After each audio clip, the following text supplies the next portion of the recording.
الله لا يستحيي أن يضرب مثلا ما بعوضة فما فوقها. وضعت البعوضة تحت مجهر إلكتروني بكبر 400 ألف مرة، فإذا في رأسها 100 عين، وزن البعوضة 1/1000 من الغرام، في رأسها 100 عين، في فمها 48 سنا، في صدرها قلوب 3، قلب مركزي وقلب لكل جناح، وفي كل قلب أذينان وبطينان ودسامان. وتملك البعوضة جهازا لا تملكه الطائرات، تملك جهاز استقبال حراري. هي ترى الأشياء لا بألوانها ولا بأشكالها ولا بأحجامها، ولكن ترى الأشياء بحرارتها فقط. الغرفة بالشتاء الحرارة 5، الطفل 37، لا ترى إلا الطفل.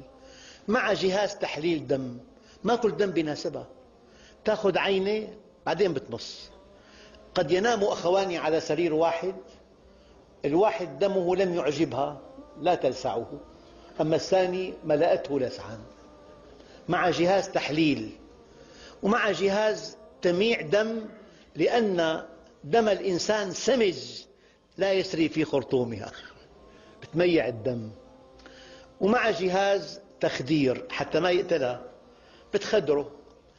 لما تنتهي من مص الدم بعد ثواني بينتهي مفعول التخدير، بحس بلسعة البعوضة يضربها بكل قوته، هي في سماء الغرفة تضحك عليه. أما خرطومها فيه 6 سكاكين، 4 سكاكين لإحداث جرح مربع، وسكينان تلتئمان على شكل أنبوب لامتصاص الدم. وفي أرجل البعوضة مخالب إذا وقفت على سطح خشن، ومحاجم إذا وقفت على سطح أملس. هذا خلق الله، فأروني ماذا خلق الذين من دونه. إن الله لا يستحيي أن يضرب مثلا ما بعوضة فما فوقها.